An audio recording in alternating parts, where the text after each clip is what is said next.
자, 안녕하세요. 1월 22일 주식 정리해드리는 주정남. 오늘도 시장 정리부터 먼저 시작해보도록 하겠습니다. 자, 들어가기 전에 구독과 좋아요, 알림 설정 한 번씩 부탁드리면서 지금 어떤 내용 나오고 있는지 하나씩 살펴보도록 하겠습니다. 자, 일단 제일 먼저 뉴욕 증시는 페드의 조기 금리 인하 기대감 후퇴에도 이 주요 기술주들이 강세를 이어간 영향으로 3대 증시 모두 1% 넘게 상승하는 모습이 보여지게 되었습니다. 그만큼 기술주가 강한 모습을 보여주게 되었다라고 볼 수 있는데 핵심이 뭐였냐면 최근에 애플 하락 이후에 반등 많이 나오고 있었잖아요. 근데 이 반등을 이끌었던 게 주요 증권사들의 리포트였는데 이전에 나왔던 리포트의 추가적인 리포트들이 굉장히 긍정적으로 발표가 되었습니다.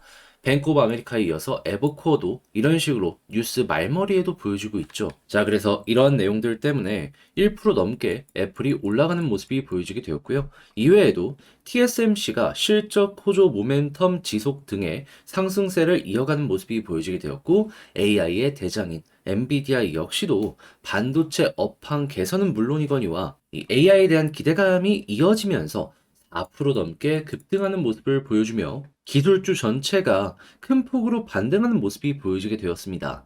자, 그런데 이렇게 반도체가 좋은 모습을 보여주게 된다면 한국 증시 역시도 여기에 영향을 받을 수밖에 없겠죠. 그것도 아주 긍정적인. 그래서 일단 이 내용은 향후에도 미국 증시가 꾸준하게 이 결을 유지하는 모습이 보여지게 된다면 한국 삼성전자, 하이닉스 좋을 수밖에 없겠구나 라는 거 여러분들 감안을 하시면서 살펴보시면 좋을 것 같습니다. 다만 이렇게 좋은 뉴스가 나오는데도 불구하고 이 3월달 금리 인하로는 확 꺾이는 모습이 보여지게 되었습니다. 최근에 연준 이사들이 계속해서 하는 얘기가 뭐였죠? 우리는 급하게 움직이지 않을 것이다. 무조건 지표 보고 움직일 것이다. 그런데 요즘에 지표가 조금 아쉽다라고 평가되는 이런 부분이 많이 보여지게 되었어요. 하다 보니까 자연스럽게 이 확률이 좀 많이 꺾이는 모습이 보여지게 되었고, 그리고 실제 최근까지 50% 중후반대를 유지하던 확률이 얼마까지 빠지게 되었다? 51.3%. 근데 재밌는 건 이렇게 좀 경계되는 이야기가 나오는데도 불구하고 50%는 유지된다라는 게 현재 상황이라는 겁니다. 그러면 3월 달에 아직도 금리 인하 쪽에 배팅을 하고 있는 이들이 상당히 많은 상황이네라는 것도 볼 수가 있겠죠. 자, 그러면 이 부분은 향후 경제 지표를 좋게 평가하는 일이 있기 때문에 만들어진다라고 생각을 할 수 있기 때문에 향후 나오는 지표들 긍정적으로 나와서 이게 증시에 영향을 미칠 것이다라는 걸 감안을 하시면서 이런 가능성도 있다는 걸 열어두고 보시면 좋을 것 같고요. 그리고 여기에 우리가 또 참고할 수 있는 코멘트가 뭐였냐면 시카고 연은 총재가 시장이 연준 당국자들의 말에 매달려 있으면 이는 정말로 방향을 찾는데 실수를 저지르는 것이라며 그들이 매달려야 할 것은 인플레이션과 일자리 수치이기 때문에 우리의 발언보다도 지표 봐라. 그러니까 얘네들도 지금 좋아지는 건 알겠는데 방향성이 좀 되게 빠르냐, 조금 빠르냐, 요걸로 좀 갈리는 것 같아요. 그래서 이제 이런 식으로 얘기를 하는 것 같으니까 연준 위원들의 발언도 중요하지만 이렇게 시장을 바라보고 있는 플레이어들의 시선도 굉장히 중요한 한때다라는 걸 여러분들이 참고하시면서 보시면 좋을 것 같습니다. 자, 이런 상황 속에 지금 미시간대 1년 기대 인플레가 발표가 되었는데 지금 2.9%로 지난해 12월보다 3.1%보다 완화되는 모습이 보여지는 그러면서 2020년 12월 이후 가장 낮은 수준을 보여주는 거 확인할 수 있고요. 자, 이 수치가 앞으로도 꾸준하게 빠지는 모습이 보여지게 된다면 그럼 이것도 금리 인하 확률에 크게 영향을 미치고 있는 내용이다라고 보시면 될 것 같습니다. 자, 그래서 국제유가는 현재 WTI 기준 73.41달러, 마이너스 0.90% 하락 마감하였고요. 채권은 혼조에 달러는 약세에 금 가격도 상승 마감하게 되었습니다. 자, 그러면 현재 우리가 이거 말고 보면 좋을 만한 내용들이 뭐가 있는지를 하나씩 살펴보도록 할 텐데 일단 첫 번째 같은 경우에는 역시나 지금 엔비디아의 상승을 만들어주고 있는 AI 봐야 될 수밖에 없겠죠. 지금 승자는 엔비디아라는 얘기가 나오곤 있지만 뭐 메타부터 시작해서 다양한 기업들도 AI에 배팅하고 있습니다. 그러면 관련주로 엮이는 종목들 같은 경우에는 수혜를 받을 가능성이 상당히 높겠죠.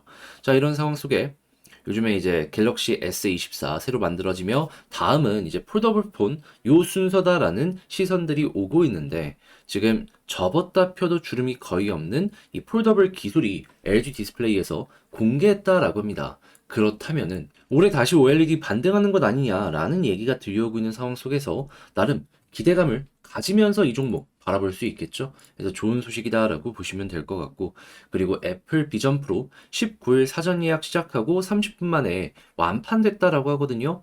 다른 기업들도 여기에 자극받아서 함께 움직일 수밖에 없기 때문에 관련주로 엮이는 종목들 같은 경우에는 여러분들 꾸준하게 한번 살펴보시면 좋겠습니다.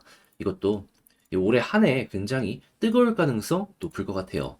자, 그리고 삼성 6G 이 미래 산업으로 낙점을 하면서 굉장히 많은 발표를 하는 모습 보여주곤 했었는데 지금 또 계속 언론 플레이 하는 거 보여주고 있습니다. 자, 그러면은 자연스럽게 이쪽 관련주들 네트워크 관련된 장비 업체들 같은 경우에는 또 한 번 주목을 받을 수 있겠네 생각을 할 수 있겠죠. 아니 과거의 5G처럼 한번 매출 나왔다가 결국에는 쭉 떨어지는 것 아니냐라고 할 수 있겠지만은 일단 한 번은 올라갑니다. 이게 중요한 거 아니겠어요? 네, 해가지고 이걸로 표준이 잡히면 대규모 투자가 1년이든 2년이든 결국에 진행이 될 수밖에 없으니까 여러분들 감안을 하시면서 6G 바닥에 위치한 현재 가격대 주목을 해보시면 좋고요. 자, 그리고 LG전자 차세대 먹거리 스마트 팩토리 이야기를 하고 있기 때문에 이 부분도 감안을 하시면서 야, 이쪽도 커지겠구나 생각을 하시면 좋겠습니다. 무엇보다 사람 구하는 게 요즘 힘들잖아요. 인건비가 비싸지고 그러다 보니까 스마트 팩토리가 더더욱 좋아질 수밖에 없습니다. 요거는 로봇이랑 엮여가지고 꾸준한 두 자릿수 성장 기대를 해보셔도 좋을 것 같네요. 자, 그리고 요즘에 바이오가 굉장히 저렴한 모습을 많이 보여주곤 했단 말이에요. 자, 그런데 금리가 워낙 높다 보니까 그런 바이오 기업들이 현금을 좀 끌어모으는데 많은 어려움을 겪고 있나 봅니다. 그런데 대기업이나 중견기업들 현금 많이 쌓아놓고 있는 기업들 있잖아요. 여기에선 최대한 저렴한 가격에 바이오 기업을 살 수 있는 기회다라고 생각을 할 수 있으니까 움직일 가능성이 높아지게 될 거 아니에요. 그래서 지금 중견기업, 대기업 기업, 여기 오너 2, 3세가 직접 이쪽에 투자를 챙기고 있다는 내용이 들려오고 있다라고 합니다. 그러면 지금 벌써 레고캠바이오부터 시작을 해가지고 주요 딜들이 하나씩 보여주고 있기 때문에 제약바이오 같은 경우에는 여러분들 꾸준하게 한번 살펴보시면 좋을 것 같네요. 자, 다만 전기차는 제가 이제 작년부터 꾸준하게 말씀드렸습니다. 한 1년 반에서 2년 정도는 힘들 수 있다고. 지금 포드 같은 경우에는 최고의 판매 대수를 자랑하고 있었던 F150 라이트닝 생산을 축소한다라고 발표했습니다. 지금 테슬라 같은 경우에도 굉장히 힘든 모습을 보여주고 있는데 포드 같은 경우에도 확실히 안 좋다라고 지금 생각을 했나 봅니다. 자, 그래갖고 이런 움직임을 보여주는 것이기 때문에 한국 같은 경우에도 한동안 전기차는 힘들 수밖에 없겠구나라는 걸 생각을 하시면 되는데 근데 알아둬야 될 건 뭐다? 금리 떨어지고요.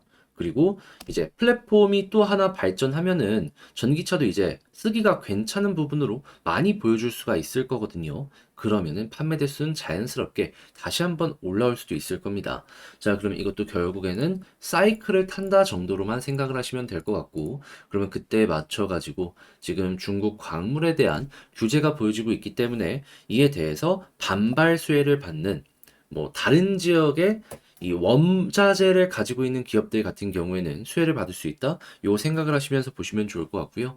자, 지금 리튬 보유국 1등 칠레 공장 설립하나 하는 한국의 이러한 포스코 관련 내용이 있기 때문에 중국 의존도 낮춰라 하는 여기에 또 수혜를 받는 기업들 같은 경우에는 한국 말고 다른 기업들에도 판매를 할 수 있기 때문에 여러분들 꾸준하게 주목을 해보는 거 괜찮을 것 같습니다. 하지만 이것도 여러분들이 고려를 하셔야 되는 건 뭐다? 못해도 지금부터 1년 정도는 힘들 가능성이 높기 때문에 요 구간은 잘 알아두셔야 된다. 이건 장기 투자하시는 분들께 유용한 내용이지 않을까 싶네요.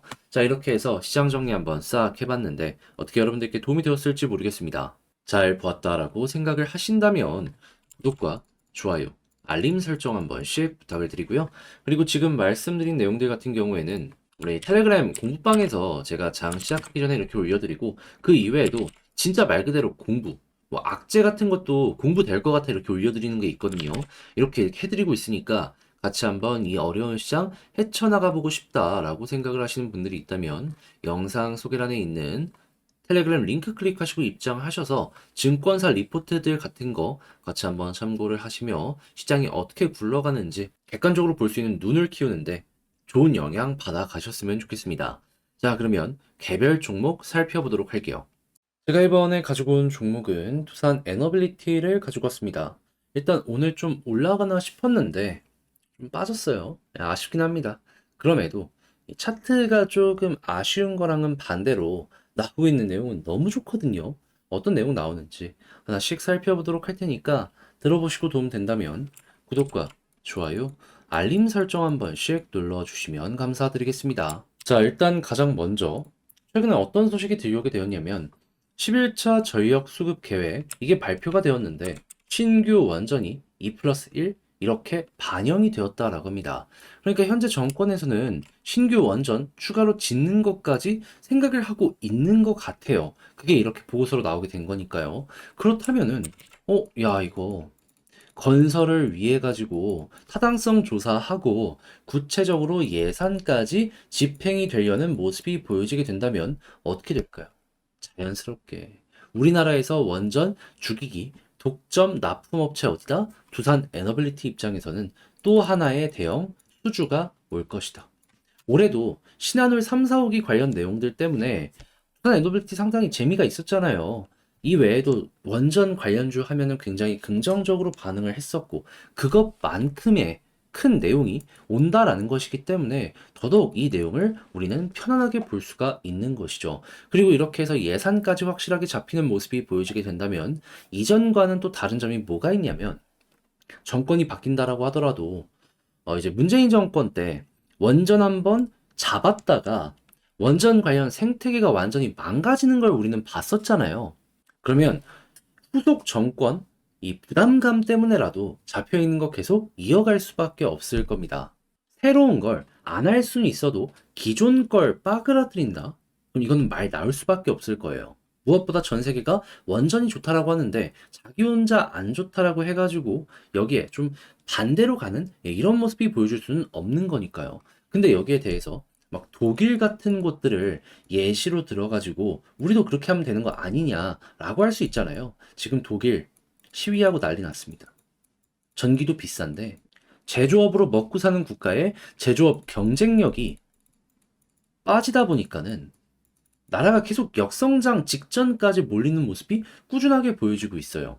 여러분들이 원하는 게 이건 아닐 거 아니에요. 제조업 경쟁력을 높이고 잘 살고 싶다. 약간 이런 것들이 얽히고 설키고 하니까는 이 친환경을 계속해서 얘기했던 것이지 이 주객이 전도되는 건 아닌 거잖아요. 그리고 이런 심리가 계속 커지는 모습이 보여지게 된다면 정치인은 이 눈치를 볼 수밖에 없기 때문에 자극받을 겁니다. 자, 그래서 이런 부분 잡히게 되면 두산 에너빌리티 입장에서는 아주 좋은 상황이다 라고 보시면 될 것 같은데, 자, 이런 상황에서 해외도 아주 좋은 소식이 들려오고 있어요. 핵심이 무엇이냐?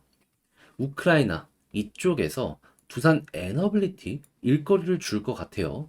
그리고 이제 웨스팅하우스 같은 경우에는 대형 원전 올해 첫 삽 뜰 것이다 라고 하는데 3세대 원전 9기 이번에 건설한다 라고 내용 나오고 있거든요. 그러면 뭐가 됐든지 간에 원전 관련된 이쪽 생태계가 성장하는 모습이 보여지게 된다면 두산 입장에서는 일거리가 많아질 가능성도 높아지는 거잖아요.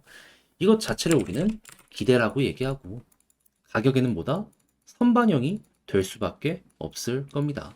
그리고 이제 작년이랑 올해 나온 리포트나 이런 걸 보면은 웨스팅하우스의 우리나라 이 두산 에너빌리티가 하청을 좀 많이 받았었나 봐요. 일거리를 가지고 오는 이런 것들도 이제 기대를 할 수가 있어가지고 수주장고 또 한번 올라오는 것도 생각할 수 있는데 이제 올해 또 남은 일정이 뭐가 있다? 폴란드 있고요. 체코 있죠. 3월이면 결정 날 겁니다. 결정을 안 난다라고 하더라도 윤곽은 보여지게 될 것이고 그리고 끝나는 모습이 보여지게 된다면은 중동 지역의 이집트, 사우디, UAE 이쪽 원전 이야기 나오게 될 것이고 그럼 이 모든 것들이 결과적으로는 기대감 혹은 실질적으로 실적 연결될 수가 있을 것이다. 자, 그러면 올해는 두산 에너빌리티 참 좋은 게 많이 보여주고 있네 라고 생각을 하면서 뉴스 한번 보시면 좋을 것 같은데 근데 가격이 조금 아쉽단 말이죠. 자, 그랬을 때 현재 상황을 좀 보도록 하자면 수급을 딱 봤더니 보여지는 거 외국인 기관이 매도를 조금 했습니다. 아, 이것 때문에 이렇게 빠졌구나 라고 생각을 하시면 되는데 근데 재밌는 건 뭐냐면 분명히 이렇게 조금 빠지긴 했어요. 한데 이전에 매집했던 가격이랑 비교하면 어떤가요? 살 때는 엄청 많이 샀는데 던질 때는 진짜 찔끔 엄청 조금 던졌죠. 한마디로 개미들 달라붙는 거 원치 않는다. 우리는 최대한 싼 가격에 많이 매집을 하고 싶다. 이걸 숫자로 보여주는 것 같아요. 그러면 앞으로도 이 외국인 중심으로 수급이 괜찮고 그리고 기관이 수급을 더해주는 모습이 보여지게 된다면은 가격 방어는 물론이거니와 이 둘로 인해서 한 번 더 이렇게 올라가는 모습 기대해 보시면 되고 지금은 글을 만들어가는 하나의 과정이라고 생각을 하시며 이거 빨간불 유지되는지 보시면 좋을 것 같습니다. 이게 저는 1순위다라고 말씀드리고 싶어요. 그러니까 꼭 봐야 된다라고 하면은 외국인 이거다라는 거죠.